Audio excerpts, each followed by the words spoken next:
Hello दोस्तों, कैसे हैं आप लोग। उम्मीद करते हैं आप लोग अच्छा ही होंगे।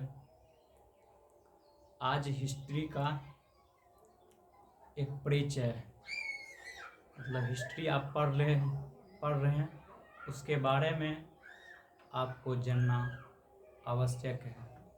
हिस्ट्री किसे कहते हैं, हिस्ट्री क्या है, हिस्ट्री के अंतर्गत क्या क्या आता है।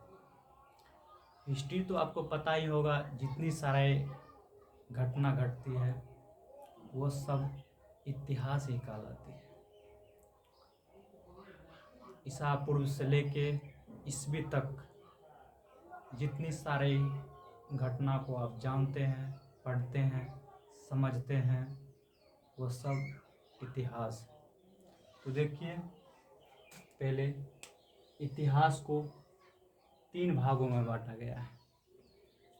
पहला हो गया प्राग ऐतिहासिक काल, दूसरा हो गया ऐतिहासिक काल, अर्ध ऐतिहासिक काल, उसके बाद तीसरा हो गया ऐतिहासिक काल।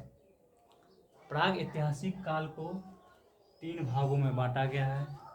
पूरा पाषाण काल, मध्य पाषाण काल और नव पाषाण काल। पूरा पाषाण काल अज्ञात काल से लेके 9000 ईसा पूर्व तक के जितनी घटना घटी है वह सब पूरा पाषाण काल के अंतर्गत आते हैं। उसके बाद मध्य पाषाण काल। मध्य पाषाण काल के अंतर्गत 9000 ईसा पूर्व से लेके 4000 ईसा पूर्व तक की सभी घटनाओं को मध्य पाषाण काल के अंतर्गत पढ़ेंगे। क्या कहा जाता है नव पाषाण काल। नव पाषाण काल 4000 ईसा पूर्व से लेके 2500 ईसा पूर्व तक के सभी घटनाओं को नव पाषाण काल कहा जाता है और वह सभी घटनाएं नव पाषाण काल के अंतर्गत आते हैं। उसके बाद देखिए, अर्ध ऐतिहासिक काल को 2 भागों में बांटा गया है, सिंधु घाटी सभ्यता और वैदिक सभ्यता। सिंधु घाटी सभ्यता 2500 ईसा पूर्व से लेके 1500 ईसा पूर्व तक की जितनी सारी घटनाएं घटी हैं सब जो है सिंधु घाटी सभ्यता के अंतर्गत आते हैं। और वैदिक सभ्यता 1500 ईसा पूर्व से लेके 600 ईसा पूर्व तक के सभी घटनाओं को वैदिक सभ्यता के अंतर्गत या वैदिक सभ्यता कहा जाता है। वैदिक सभ्यता को 2 भागों में बांटा गया है। पहला है ऋग वैदिक काल, दूसरा है उत्तर वैदिक काल। ऋग वैदिक काल 1500 से लेकर ईसा पूर्व से 1000 ईसा पूर्व तक के सभी घटनाओं को ऋग वैदिक काल कहा जाता है। उत्तर वैदिक काल 1000 ईसा पूर्व से लेके 600 ईसा पूर्व तक के सभी घटनाओं को उत्तर वैदिक काल कहा जाता है। या उसके बाद देखिए ऐतिहासिक काल। ऐतिहासिक काल को 4 भागों में बांटा गया है।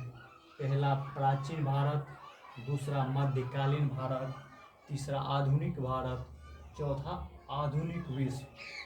प्राचीन भारत 600 ईसा पूर्व से 712 ईस्वी तक की सभी घटनाओं को प्राचीन भारत के अंतर्गत आते हैं। उसके बाद मध्यकालीन भारत 712 ईस्वी से 707 ईस्वी 1707 ईस्वी तक के सभी घटनाओं को मध्यकालीन भारत कहा जाता है। उसके बाद आधुनिक भारत 1707 ईस्वी से लेके 1964 ईस्वी तक के सभी घटनाओं आधुनिक भारत के अंतर्गत आता है। उसके बाद आधुनिक विश्व 14वीं शताब्दी से लेके 1950 तक, जब तक हमारा देश आज़ाद, तो 15 अगस्त 1947 में ही आज़ाद हो गया, लेकिन संविधान लागू हुआ था 26 जनवरी 1950। तो वहाँ तक की जितनी सारी घटना है वह आधुनिक विश्व में हम पढ़ेंगे। 14वीं शताब्दी से लेके 1950 तक। उसके बाद देखिए प्राचीन भारत को 6 भागों में बांटा गया है। पहला हो गया महाजनपद काल, दूसरा हो गया मगध साम्राज्य, तीसरा हो गया मौर्य साम्राज्य, चौथा हुआ मौर्योत्तर काल, पांचवा हुआ गुप्त साम्राज्य, छठा हुआ हर्षवर्धन का काल। महाजनपद छठी शताब्दी ईसा पूर्व में महाजनपद, छठी शताब्दी ईसा पूर्व को ही महाजनपद काल कहा जाता है। मगध साम्राज्य 600 ईसा पूर्व से लेके 300 ईसा पूर्व तक के सभी घटनाओं को मगध साम्राज्य के अंतर्गत हम पढ़ेंगे। उसके बाद मौर्य साम्राज्य 323 ईसा पूर्व से लेके 184 ईसा पूर्व एवं संगम काल। मौर्य साम्राज्य एवं संगम काल उसी को कहा जाता है। और संगम काल के अंतर्गत आपको चेर, पांड्य और चोल आता है। आपको ये भी पूछा जाता है कि संगम काल के अंतर्गत कौन कौन से आते हैं, तो आपको बताना है चेर, पांड्य और चोल। मौर्योत्तर काल 184 ईसा पूर्व से लेके 313 ईस्वी तक के घटनाओं को मौर्योत्तर काल में हम देखेंगे। गुप्त साम्राज्य 319 ईस्वी से लेके 550 ईस्वी तक के सभी घटना गुप्त साम्राज्य के अंतर्गत आता है। और ये 319 ईस्वी से 550 ईस्वी तक के सभी घटनाओं को हम गुप्त साम्राज्य के अंतर्गत पढ़ेंगे। हर्षवर्धन हो गया 600 ईस्वी से लेके 647 ईस्वी तक। उसके बाद देखिए आप मध्यकालीन भारत 712 से 1707 ईस्वी तक। मध्यकालीन भारत को हम 2 भागों में बांटते हैं। पहला हो गया पूर्व मध्यकालीन, दूसरा हो गया उत्तर मध्यकालीन। पूर्व मध्यकालीन 8वीं शताब्दी से लेके 12वीं शताब्दी तक को पूर्व मध्यकालीन कहते हैं। पूर्व मध्यकालीन के अंतर्गत उत्तर भारत में आपको राजपूत, दक्कन में चालक, दक्षिण में चेर और पांड्य, पाल, गुर्जर प्रतिहार, पल्लव में राष्ट्रकूट, चोल, शाही चोल 9वीं से 12वीं शताब्दी तक। उत्तर मध्यकालीन में 12वीं से 18वीं शताब्दी तक की घटना पढ़ेंगे हम। उत्तर भारत में हो गया दिल्ली सल्तनत, दक्कन में हो गया विजयनगर बहमनी, दक्षिण भारत हो गया चेर, देवगिरी के यादव, चौहान में हो गया मुगल, वारंगल के काकतीय में हो गया द्वार समुद्र के होयतल। अब बचा है आधुनिक भारत और आधुनिक विश्व। पहले उन सभी को हम विस्तारित कर लेंगे, उसके बाद किसी भी चैप्टर को हम शुरू करेंगे। और पहले आप उसका एक परिचय मतलब उसका इंट्रोडक्शन जान लीजिए। उसके बाद टॉपिक वाइज पढ़ाया जाएगा।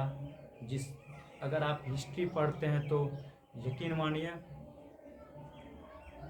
पूरा विस्तार से पढ़िएगा, थोड़ा सा टाइम ज़्यादा लग सकता है, पर यकीन दिलाते हैं आप किसी भी प्रतियोगिता परीक्षा में क्वेश्चन को सॉल्व करके आएंगे। अन्यथा आप जैसे छोटा होता है, आप देखते हैं स्टोर करते जाते हैं, अगर उसी प्रकार से आप शॉर्टकट अपनाते हैं तो यकीन मानिए आपका टाइम भी इन्वेस्ट हो जाएगा, ज़्यादा कुछ आपको जानकारी नहीं मिलेगा। इसीलिए थोड़ा सा विस्तारित पढ़िए, जिस आपको समय ज़्यादा लग सकता है पर आप जल्दी कामयाब हो जाएंगे। Thank you. जय हिंद।